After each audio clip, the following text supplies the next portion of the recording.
Di tempat duduk, siap, doa, mulai.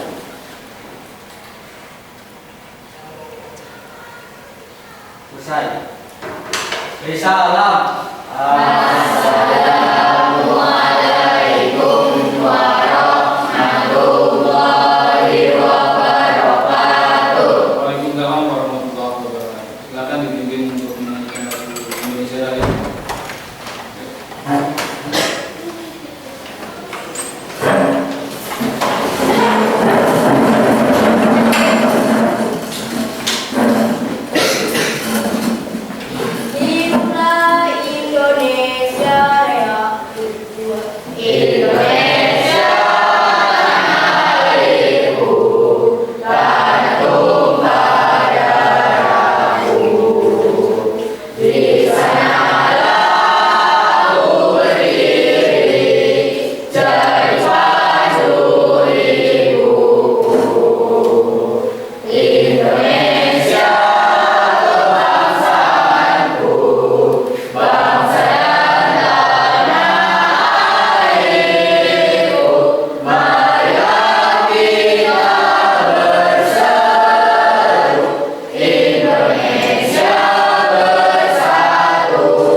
Aida Mauzia, Aufa, Galis Marsa, Izatun, Karlina, Habib, Layali Nur Hidayah, Lisa Juliani, Muhammad Eva, Muhammad Lamun Iqbal, Muhammad Saini, Nayara, Nazba, Raisa, Regina Aulia, Reski Ramadan, Rizka Amalia, Rizky, Silvia Naika, Wilda Utami, Yaro, Erlan, Rival, Didan, Aksa, Andre. Banyak sekali yang berangkat dari ini. Ya. Pertama-tama ingin kita akan kita lanjut ke materi berikutnya ya. Setelah kemarin pertemuan kemarin kita membahas tentang pengertian teks cerpen sampai dengan struktur teks cerpen. Di pertemuan ini nanti kita akan membahas tentang unsur pembentuk cerpen. Sebelum kita masuk ke materi berikutnya, yaitu unsur pembentuk cerpen atau pembangunan cerpen, adakah yang mau bertanya tentang materi sebelum di pertemuan berikutnya dari pertemuan yang lalu? Tidak ada? Berarti kalau tidak ada, saya anggap kalian sudah paham semua. Ya. Kalau tidak ada yang bertanya, saya yang bertanya. Ingat ya, pasti ingat ya, baru kemarin materi sudah saya berikan ke kalian. Coba saya tanya dulu, apakah kamu masih ingat materi yang kemarin kita pelajari? Coba si Kalis, ciri cerpen itu apa? Ringkas, fokus pada inti cerita atau aspek cerita.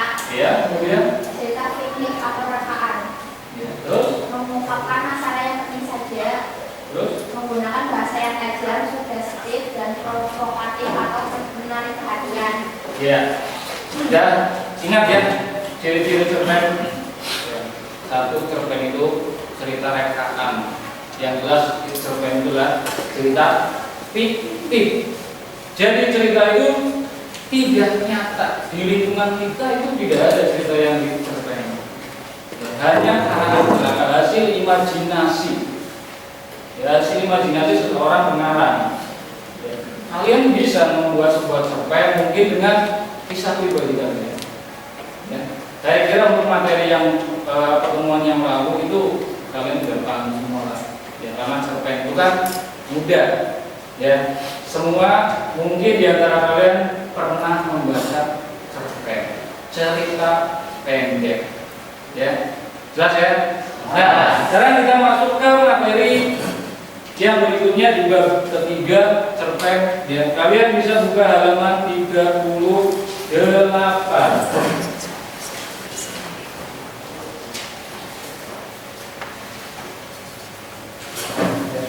Jadi di dalam materi ini nanti yang akan kita pelajari yang pertama adalah kompetensi dasarnya, yaitu mengidentifikasi unsur pembangun cerpen. Unsur pembangun. Jadi begini, contohnya seperti ini. Ketika kita mau membangun sebuah rumah, itu kan pasti ada bahan-bahan pembuatan. Kita mau buat kue, ada bahannya, sama seperti ini. Jadi ketika kita mau membuat sebuah cerpen, pasti ada unsur pembentuknya. Kemudian untuk tujuannya atau indikator kompetensi yang kita lalu adalah menentukan unsur pembangun karya sastra beserta bukti dalam cerpen. Nah, tujuannya adalah setelah diharapkan setelah kalian membaca, mempelajari tentang unsur pembangun cerpen, khususnya unsur intrinsik cerpen, ya, kalian bisa menemukan unsur pembangun cerpen pada sebuah cerpen yang kalian baca atau mungkin kalian tonton di YouTube maupun di media sosial. Nah, sekarang untuk pengertian cerpen. Nah, unsur pembentuk cerpen itu ada dua, ya. Ada dua. Yang pertama adalah unsur intrinsik dan unsur ekstrinsik. Unsur intrinsik sesuai dengan namanya, in. Kalau dalam bahasa Inggris, in itu artinya di dalam. Jadi unsur intrinsik itu adalah unsur pembentuk cerpen dari dalam cerpen itu sendiri. Ya. Sedangkan unsur ekstrinsik itu adalah unsur membangun cerpen dari luar, ya, dari luar. Contohnya misalkan mungkin pengarangnya, tergantung pengarang, dia berasal dari mana. Kalau pengarang tersebut dari daerah Jawa, maka biasanya akan terpengaruh dengan budaya-budaya Jawa. Kalau pengarang tersebut berasal dari luar Jawa atau Medan misalnya, maka di dalam cerpen itu akan terpengaruh budaya-budaya Medan. Jadi tergantung. Kalau intrinsik itu dari di dalam cerpen itu sendiri. Seperti tadi saya contohkan, ketika kalian membuat kue, kan ada bahan-bahannya, ya, bahan utama dan bahan pendukungnya. Bahan utama ya bahan-bahan semuanya, misalnya dari terigu, gula dan lain sebagainya. Kalau dari luar itu apa? Skill pembuatnya, kokinya. Kalau bahannya sudah semua, kokinya enggak ada bakat, gimana kita mau bikin kue, Nanti yang ada one tab ini. Ya. Nah, unsur intrinsik desain itu yang pertama ada tema, tokoh dan tokohan, latar atau setting, alur, plot, sudut pandang atau pusat pengisahan dan amanah. Jadi ada 6. Yang pertama itu tema. Tema itu sendiri tentunya kalian sudah paham ya. Karena di kelas 8 sudah banyak materi teks narasi. Karena cerpen itu kan termasuk teks narasi. Termasuk teks narasi. Ada di kelas 7 kalian sudah mempelajari namanya teks fabelan, ya, teks fabel yang cerita seperti cerpen tapi tokohnya itu hewan, ya, tokohnya hewan, ingat kan? Ya, hewan tapi dia mempunyai sifat perilaku seperti manusia. Kemudian ada teks drama di kelas 8. Itu tema itu sendiri artinya adalah dasar cerita atau gagasan utama. Sama halnya seperti ini. Ketika kita mau memulai perbincangan dengan teman kalian, ya, pastikan kalian harus menentukan tema pembicaraannya dulu kan, ya. Kalau tidak ada tema nanti ngobrolnya kalau ngidul bu, cici ngomong apa ya, yang satu ngomong apa, yang satu ngomong apa. Harus ada temanya. Itu adalah tema. Jadi gagasan utamanya itu tema. Kemudian contoh misalkan di tema itu ada cinta dan persahabatan. Nah ini yang kalian suka. Temanya cinta, ya, cinta. Kemudian ada kehidupan sehari-hari, kematian dan kesedihan, kemudian perjuangan hidup dan keberanian. Kemudian yang kedua adalah tokoh. Tokoh. Pasti kalian sering nonton film, ya. Ada yang nggak punya TV di rumah? Ada? Pernah nonton film ya? Film apa yang kalian sering tonton? Indosiar. Jadi ketika kita akan bercerita, ketika kita mau membuat sebuah cerita, pasti harus ada yang dibicarakan. Ya. Itu namanya tokoh atau pelaku di dalam cerita. Pelakunya siapa di sini? Dan kalau di dalam cerpen itu biasanya antara pelaku itu antara 1 atau 2 orang saja. Tidak banyak, tidak lebih dari 3 biasanya. Ya. Nah, kemudian di tokoh itu ada tokoh utama, ya. Tokoh utama itu adalah tokoh yang bercerita cerita. Kemudian tokoh antagonis itu berlawanan dengan tokoh utama. Kemudian tokoh protagonis itu adalah tokoh penengah, ya, tokoh penengah. Kemudian berikutnya adalah untuk penokohan, ya, penokohan.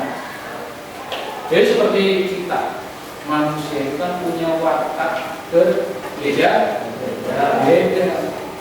Semua manusia itu wataknya, perilakunya tidak mungkin sama. Ya. Ada yang baik, ada yang jahat, ada yang sedang, ada yang dua-duanya baik dan jahat dan seterusnya. Jadi penokohan itu adalah watak dari sebuah tokoh dalam cerita. Antara kalian dengan kalian, ya, kalian dengan yang satu dengan yang satu yang lainnya, maka wataknya akan berbeda. Meskipun kalian kembar identik. Tahu yang kembar identik ya? Contohnya apa?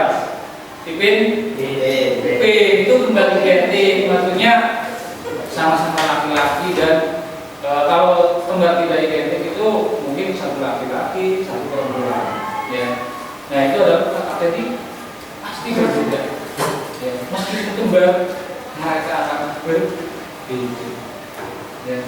Kemudian yang berikutnya adalah alur. Alur itu adalah rangkaian peristiwa atau kronologi. Ya, jadi kronologinya gimana? Kalian mungkin sering nonton berita ya? Jadi di rumah atau mungkin kalian di WA ada yang misalnya lapor Pak, ya, telah terjadi kejadian ini dan seterusnya. Nah ini kronologis ini adalah urutan Pak. ketika kita mau bercerita, ya, itu harus ada urutan waktunya supaya cerita kita itu runtuh, ya, runtuh, tidak acak, dimulai dari awal ke akhir sampai selesai, atau mungkin kebalikannya. Ya, alur itu ada 3, yang pertama alur maju, alur mundur, dan alur campuran. Ya, jadi biasanya pada cerpen itu biasanya menggunakan alur maju. Kemudian yang berikutnya adalah tentang latar. Ya, latar itu adalah merujuk pada tempat kejadian, waktu, dan suasana. Sama halnya ketika kalian membahas tentang teks berita, ya, ada 5W plus 1H, ya. Nah, apa, siapa, kapan, di mana, dan seterusnya. Sama. Jadi ketika kita membuat menentukan struktur linguistik cerpen itu juga ada latarnya. Gimana kejadian ceritanya, gimana? Waktunya kapan? Kemudian suasana dalam cerita itu bagaimana? Suasana. Kemudian yang berikutnya adalah sudut pandang atau point of view, ya. Jadi cara penulis menceritakan suatu cerita. Jadi sudut pandang itu ada 2, ya. Sudut pandang orang pertama dan orang ketiga. Kalau menggunakan sudut pandang orang pertama, itu biasanya menggunakan kata ganti orang ke 1. Apa itu orang ke 1? Contohnya adalah aku atau saya. Jadi yang bercerita di situ adalah aku atau saya, orang pertama. Tapi kalau sudut pandang orang ketiga menggunakan kata ganti orang ketiga, biasanya ada dia, beliau, atau mungkin menggunakan nama. Ya. Jadi ketika ada soal, tentukan sudut pandangnya. Gampang. Kalau kamu tahu jenis kata ganti orang dalam bahasa Indonesia, pasti kalian tahu jawabannya. Orang pertama atau orang ketiga. Ya. Kemudian yang berikutnya adalah amanat. Amanat itu ya berarti pesan penulis kepada pembaca. Jadi pesan yang ingin disampaikan penulis atau pengarang kepada pembacanya itu seperti apa? Ya, jelas ya? Jelas. Apa yang saya sampaikan di mana? Ada sebelum kita lanjutkan, ada yang mau ditanyakan? Cukup jelas? Cukup ya? Nah, kita coba. Di sini nanti akan saya tayangkan sebuah cerpen, ya, yang berbentuk narasi audio. Kita coba diskusikan apa saja unsur linguistik yang terdapat dalam cerpen tersebut. Ya, kalian kita silakan disimak.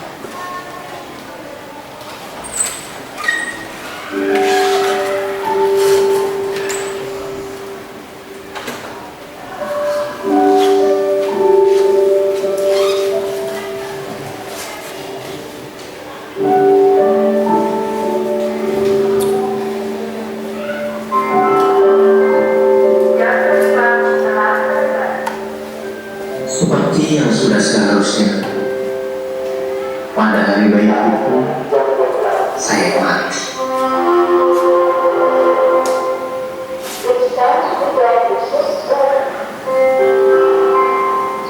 Kata seorang sahabat dalam sebuah sajatian yang maha indah, kita semua ditulis dari bekal karcis 2 jurusan, dan tentunya pikir saya, kita tidak boleh menyanyiakan tiket pulang itu. Saudara tahu, saya wartawan sebuah majalah berita dididik untuk mengembangkan melalui mewawancarai seseorang. Itu sebabnya ketika harus menunggu giliran maju pengadilan rakyat yang entah kapan dilaksanakan, naluri saya mendadak menimbul. saya celingupin antara begitu banyak orang mati. Dan alhamdulillah ketemu seorang malaikat yang sedang tugas keliling mengamati kami. Saya mendekatinya.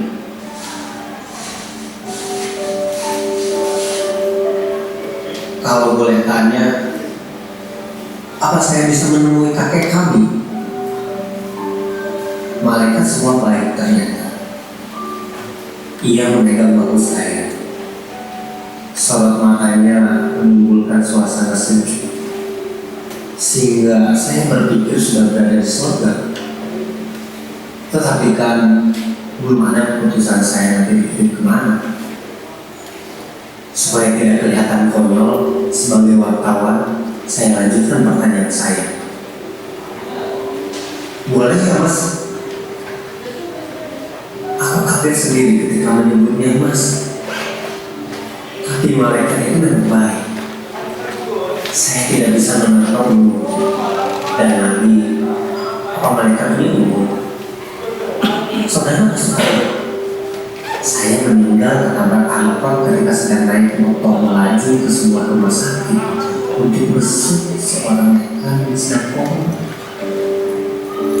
Malaikat itu tahu siapa saya. Ya, itu jelas.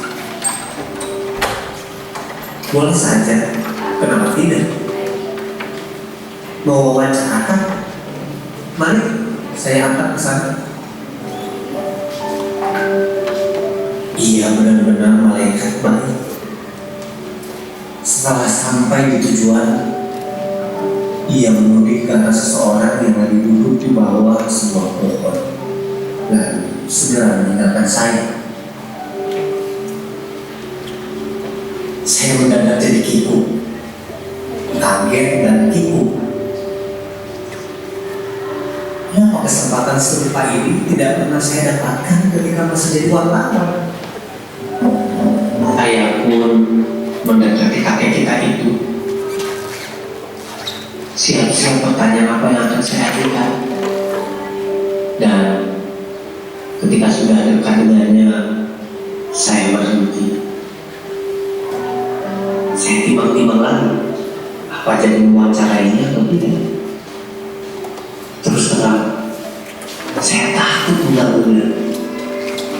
Soalnya tampak kakek kita itu sedang mengunyah-unyah buah kulit. Saya tidak melihat nenek kita dan doa ini. Entah di mana mereka. Tidak perlulah saya melakukan investigasi. Oh, mereka tidak akan bisa memarahi saya. Namun, bagaimanapun, saya harus melakukan wawancara. Itu bagian hidup saya.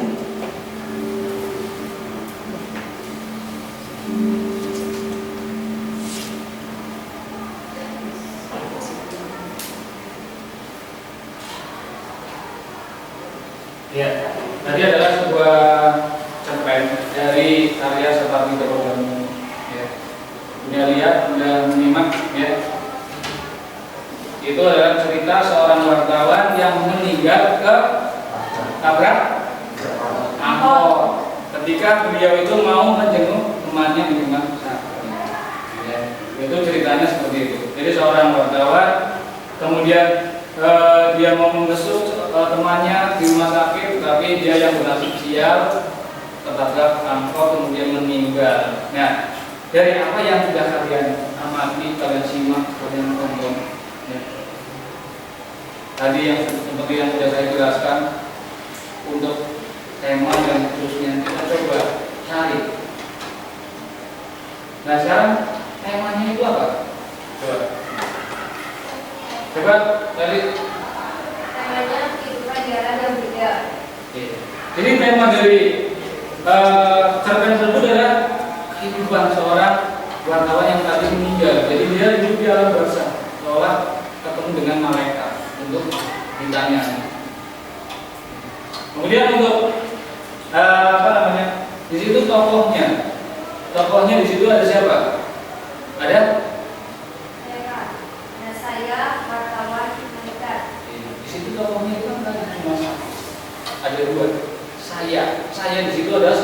wartawan. Dan yang kedua adalah malaikatnya. Jadi ada saya dan malaikat. Kemudian katarnya. Ada yang bisa mengumumkan katarnya tadi?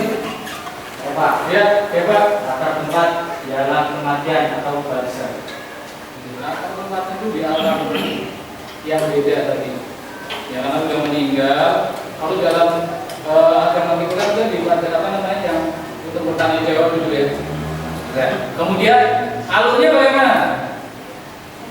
Alurnya gimana? Menggunakan alur maju. Alurnya maju karena dia menceritakan di awal mulai dari kejadian sampai dengan dia mencoba mewawancarai seorang kakek tua. Ya. Jadi saya kira untuk untuk itu sederhana. Ya. Ada yang perlu kalian tanyakan sebelum kita latihan juga? Ada? Jelas ya? Ya. Untuk biar tidak tegang, ya. Kalau itu dari tadi tampak tegang, ya. Tampak tegang. Coba kalian berdiri sejenak, berdiri.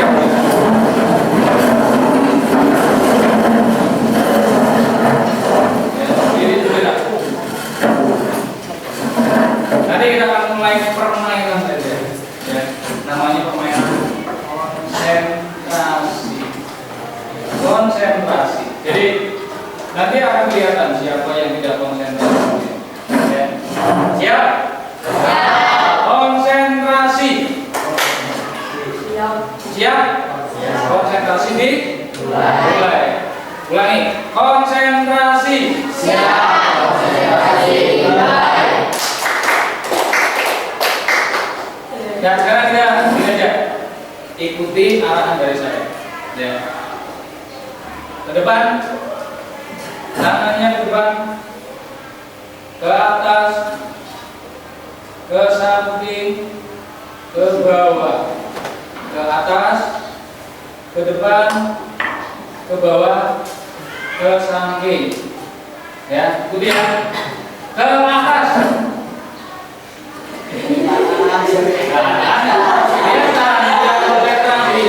Yang kalian lakukan adalah perintah dari saya, bukan melihat saya begini ya, hilang konsentrasi. Ya, jadi itu bermain konsentrasi. Nah, sekarang lagi ikuti ya, tangan ke atas. Wih, mampunya. Yuk, putar, stop.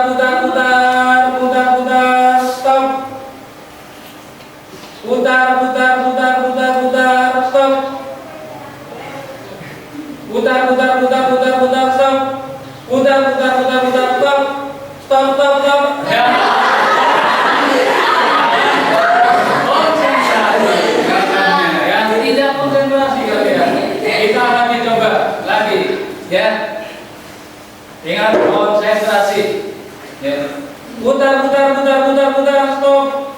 Putar, stop. Putar, pegang jidat.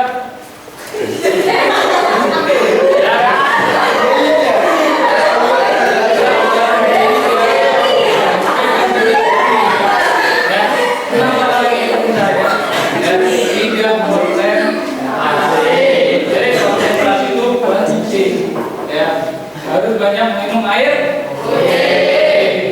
Ya, silakan duduk lagi.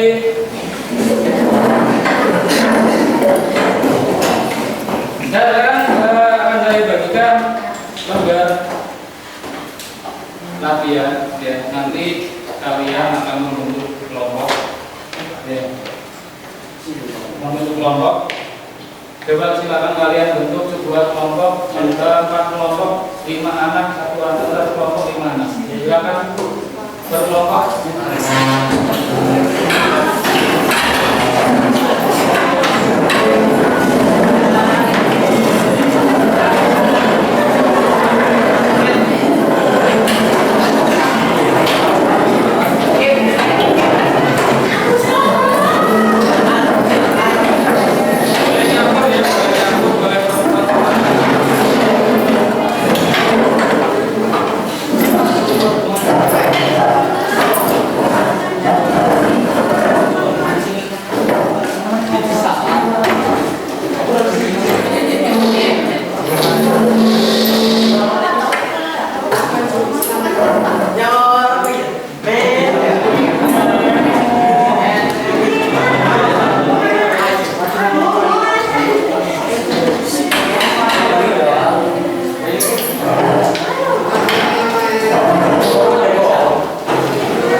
LKPP kalian untuk mengerjakan tugas diskusi.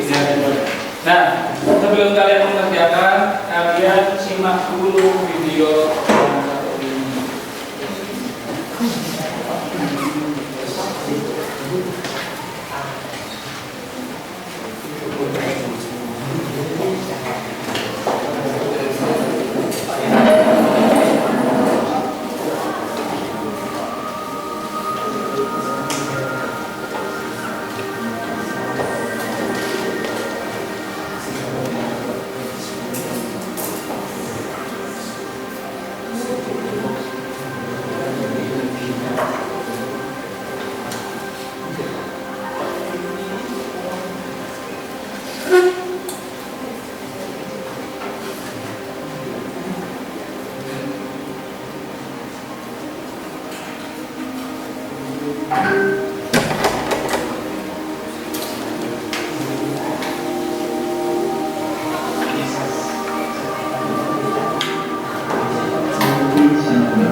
Sambil kalian lihat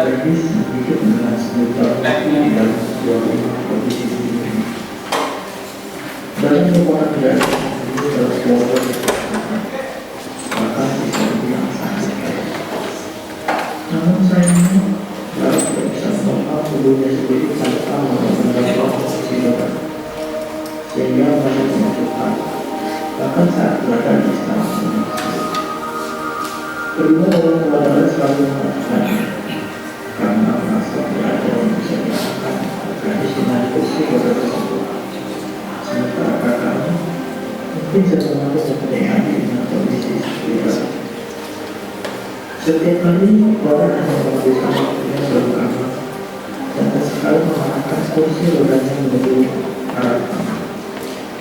Gadis yang berusia 17 tahun tersebut sangat senang untuk membawa karena menghilangkan pikiran dulunya yang menyesali keadaannya. Suatu pagi, darah jatuh dari kursi rodanya. Tidak ada seorang pun di dalam rumah tersebut mendekat dan semuanya. Rasa kecewanya terhadap hal tersebut membuat dalam berusaha untuk mengarahkan kursi rodanya ke arah kamar komplek. Kemudian menenangkan diri. Saat sedang beristirahat di taman, tiba-tiba darah diambil oleh seorang gadis seusia dengan kondisi yang sama. Gadis tersebut membawa tangan untuk darah dan mulai menyebutkan nama, yaitu Manu. Mereka berdua mudah kepada kakak, mungkin karena kedua saling mengerti kondisi masing-masing. Tiba-tiba Hana berkata, "Dan ingatlah bahwa tidak ada seorang pun di dunia yang lahir sia-sia. Mungkin kita tidak bisa melihat segala yang manusia lain, tapi tidak masih punya hak untuk merasa bahagia. Kita harus menerima dirimu sendiri." Lalu akhirnya gadis itu berkata segala. Semenjak pertemuan di taman dengan Hana, Dara mulai merenungi kata-kata yang diucapkan oleh gadis tersebut. Dara berpikir bagaimana ia bisa sebetulnya menerima dirinya jika orang berdekatan tidak mendukungnya sama sekali. Dara mencoba mencerna perkataan dari Hana secara perlahan. Namun seringkali ia menangis ketika teringat kenyataan bahwa ia adalah seorang gadis yang diajukan. Hal yang diberikan oleh Hana adalah bagaimana ia bisa mewujudkan mimpinya dengan kondisi tersebut. Mimpi Dara adalah menjadi seorang pelukis yang kaya bisa dipasang di dalam kamera besar. Hal yang dilakukan Dara untuk memulainya adalah rajin membuat lukisan. Kesibukan tersebut memberikan Dara untuk tidak memikirkan mengenai dirinya yang selalu diajukan dan mulai memahami perkataan Hana. Perlahan mimpi Dara mulai terwujud saat dia membuat semua postur lukisannya melalui media sosial. Suatu hari ada seseorang datang ke Dara untuk menemui gadis itu juga memanggilnya untuk bergabung dalam sebuah kamera lukisan. Kedua orang tua Dara terperangah menentukan hal tersebut.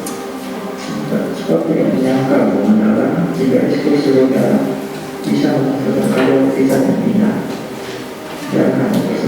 respon teman-teman dan memilih menerima kawan.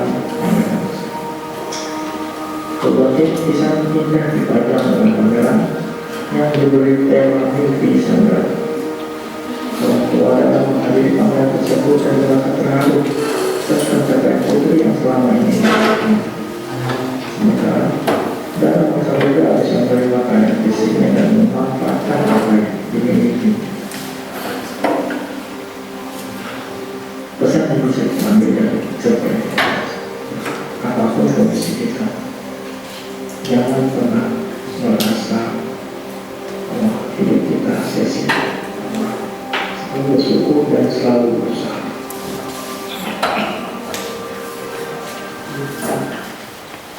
Ya, tadi meskipun ada masalah teknik ya, tidak ada tekniknya tadi. Ya, tapi sudah saya serahkan ke kalian tekniknya biar cerpen dada. Ya. Nah, tugasnya seperti ini. Silakan kalian berdiskusi, ya, menentukan unsur intrinsik yang terdapat pada teks cerpen tersebut. Kemudian nanti hasilnya silakan kalian presentasikan ke depan. Ya. Pak, ada yang mau ditanyakan? Ya. Jelas ya instruksi dari saya? Ya. Silakan dikerjakan mulai dari sekarang. Kalau ada pertanyaan silakan bertanya. Ya, jangan diam saja. Di situ ada KPD, silakan tulis nama kelompoknya, anggota kelompoknya.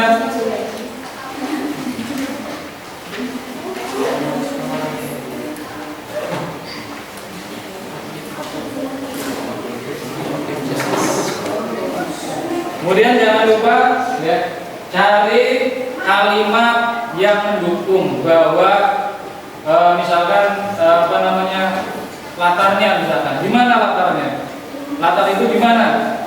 Tulis kalimat yang menyatakan yang menunjukkan latar tersebut. Ya, silakan dikerjakan.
Ada kesulitan?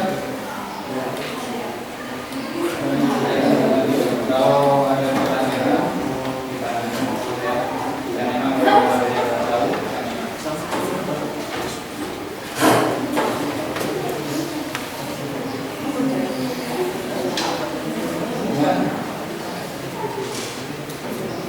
Ya, tulis jawabannya di titik-titik itu. Ya. Temanya maksudnya, kalau yang di kolom itu berarti di kolomnya ya.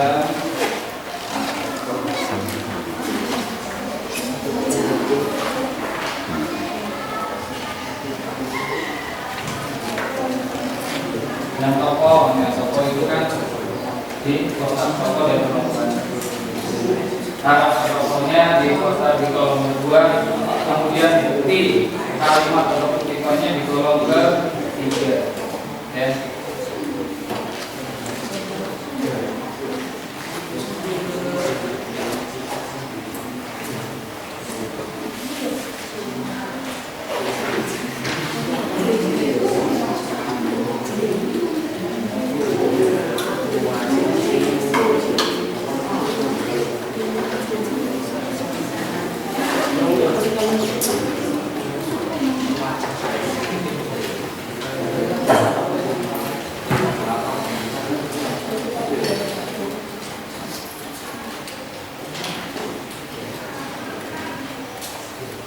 Nanti silakan kalian tunjuk satu anak dari kelompok kalian yang mampu berbicara di depan.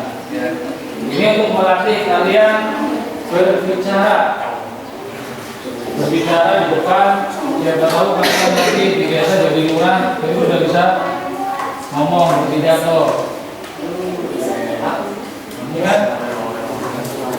Mana ya?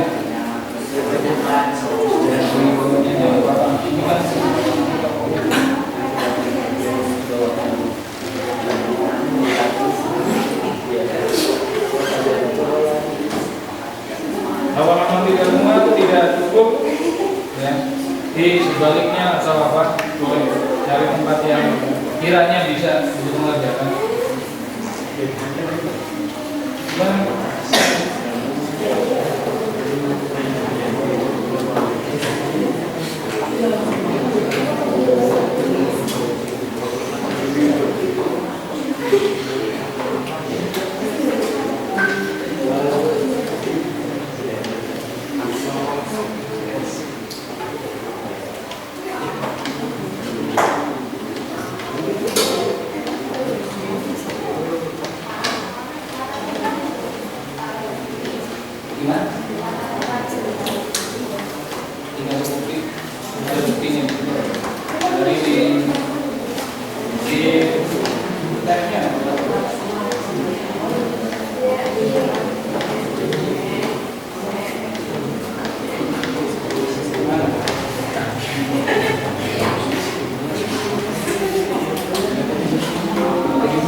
Sudah selesai atau belum?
Volumenya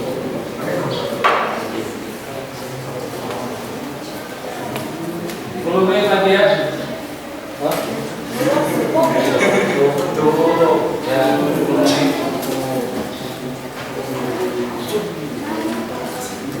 Jadi siapkan kelompoknya yang mempresentasikan sertifikat.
Karena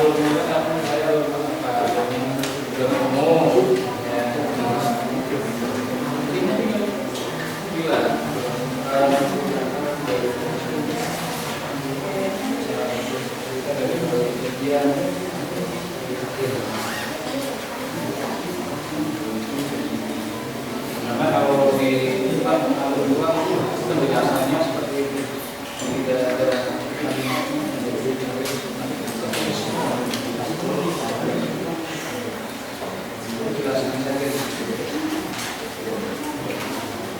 gimana? Sudah selesai? Ya, 5 menit lagi.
Sudah?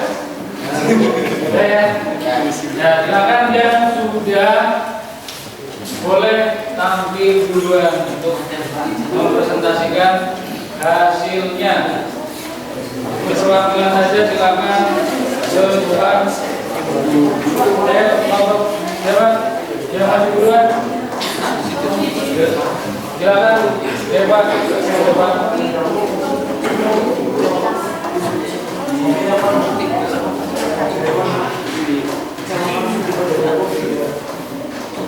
Ya, perkenalkan dulu. Assalamualaikum warahmatullahi wabarakatuh. Waalaikumsalam warahmatullahi wabarakatuh. Perkenalkan, nama saya Deva. Saya di sini akan mempresentasikan hasil dari kelompok kami yang beranggotakan 5 anak, yaitu Deva, Andre, Rizmi, Erlan, dan Rival. Diskusi dari kelompok kami adalah tentukan tema yang terdapat pada cerpen. Tema kehidupan. Nama tokoh 1, darah, karakter tokoh, tidak mudah putus asa. Bukti kutipan. Suatu pagi darah jatuh dari kursi rodanya. Namun tidak ada seorang pun di dalam rumah untuk menolongnya. Rasa kecewanya terhadap hal tersebut membuat darah memiliki kekuatan untuk menggerakkan kursi rodanya ke arah taman kompleks. Demi menenangkan diri. Orang tua selalu mengacungkan. Kedua orang tua Dara selalu mengacungkannya karena merasa tidak ada yang bisa diharapkan dari gadis dengan kursi roda tersebut. Nama tokoh Nata, karakter tokoh Malu, kutipan. Sementara kakaknya mungkin saja Malu mempunyai adik dengan kondisi seperti Dara. Nama tokoh Dana, karakter tokoh baik hati, penolong, tidak mudah putus asa. Kutipan, gadis tersebut mengulurkan tangan untuk Dara dan mulai menyebutkan namanya, yaitu Dana. Alur maju. Tentukanlah latar survei di atas. Tempat di taman. Saat sedang terisak di taman, tiba-tiba Dara dihampiri oleh seorang gadis seusianya dengan kondisi yang sama. Sabtu pagi. Di kalimat pagi menjelang saat seorang gadis yang biasa dipanggil dengan nama Dara mulai menjeram air untuk membuat segelas teh panas. Dara, ialah gadis yang hidup dengan sejuta mimpi di dalam sebuah rumah berdinding tinggi. Suasana sedih. 5. Tentukan sudut pandang teks cerpen di atas. Orang ketiga. Bukti. Penggunaan kata orang ketiga. Tentukanlah amanat teks cerpen di atas. Kita tidak boleh mudah putus asa, meskipun kondisi kita serba kekurangan, karena semua impian kita pasti bisa tercapai dengan berusaha. Sekian dari saya, mohon maaf bila ada salah kata. Saya akhiri dengan Assalamualaikum warahmatullahi wabarakatuh. Waalaikumsalam warahmatullahi wabarakatuh. Beri tepuk tangan buat ya, sebelum kelompok berikutnya, ada yang mau menanggapi apa yang disampaikan oleh kelompok 3? Barangkali ada yang mungkin perbedaan, ada yang menanggapi? Tidak ada? Kalau tidak ada, silakan kelompok berikutnya yang sudah selesai, silakan menyampaikan. Silakan. Kelompok 1. Gimana? Silakan. Sudah selesai? Silakan perwakilannya ke depan.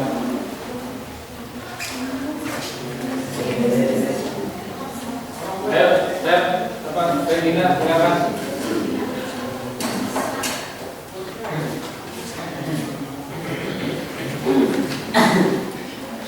Assalamualaikum warahmatullahi wabarakatuh. Waalaikumsalam warahmatullahi wabarakatuh. Perkenalkan, nama saya Regina, perwakilan dari kelompok 1 ini mempresentasikan hasil diskusi kami. Nama kelompok Karlina, ke-1 Karlina, 2 Isasi Manusia, 3 Leni Widaya, 4 Regina, 5 Rizka, 6 Naraya. 1. Tema kehidupan. 2. Nama tokoh Dara, tidak putus asa. Kutipan bukti, sesuatu bagi Dara jatuh dari kursi rodanya, namun tidak ada sesuatu di dalam rumah tersebut mendapat untuk menolongnya. 2. Orang tua, karakter tokoh selalu mengajukan. Kedua, kutipan, kedua orang tua Dara selalu mengajukan karena merasa tidak ada yang bisa diharapkan dari gadis dengan kursi roda tersebut. 3.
berniat untuk menyenangkan diri. 5. Sudut pandang orang ketiga. Bukti dalam menggunakan tanda ganti orang ketiga. 6. Amanat teks. Kita tidak boleh mudah putus asa, meskipun kondisi kita serba kekurangan, karena semua impian kita pasti bisa tercapai dengan berusaha. Sekian dari saya. Mohon maaf bila ada kesalahan. Assalamualaikum warahmatullahi wabarakatuh. Waalaikumsalam warahmatullahi wabarakatuh. Beri aplaus buat kelompok pertama.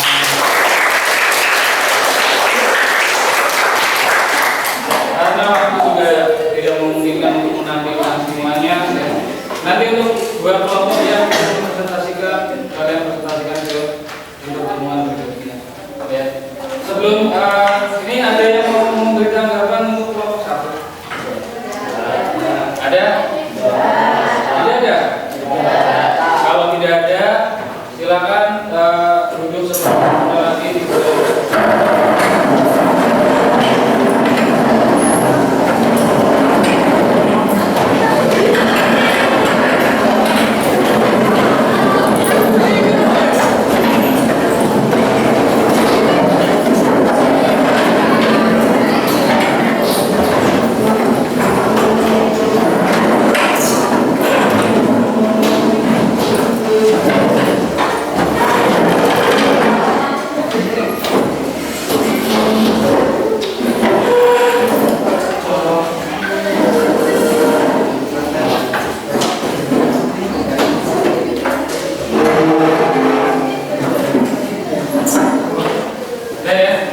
Jadi untuk pertemuan hari ini nanti kita akhiri nanti ya, sebelum saya akhiri, apa yang kalian dapatkan dari materi ini adalah kalian nanti bisa menemukan unsur kaidah bahasa mengidentifikasi unsur membangun cerpen. Jadi dari dalam cerpen itu sendiri unsur identitas. Ya. Saya harap untuk pertemuan berikutnya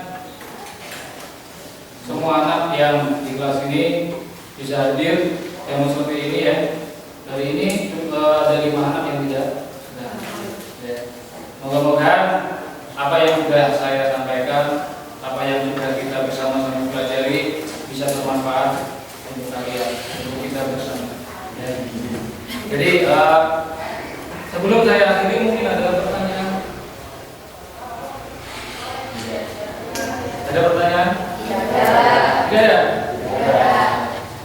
Nah, nanti di pertemuan berikutnya kita akan membahas tentang kaidah kebahasaan teks.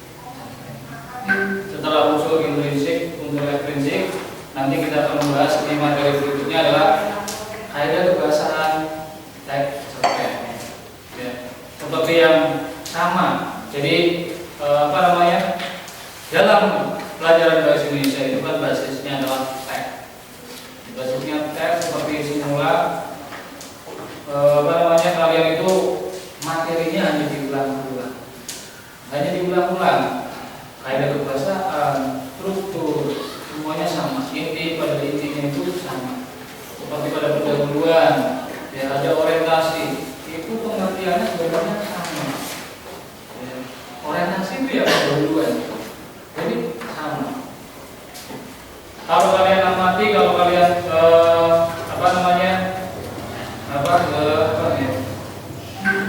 kalian sebenarnya bisa. Ya, kita semua itu harus tetap semangat untuk belajar. Ya, saya kira untuk pertemuan ini selesai ya.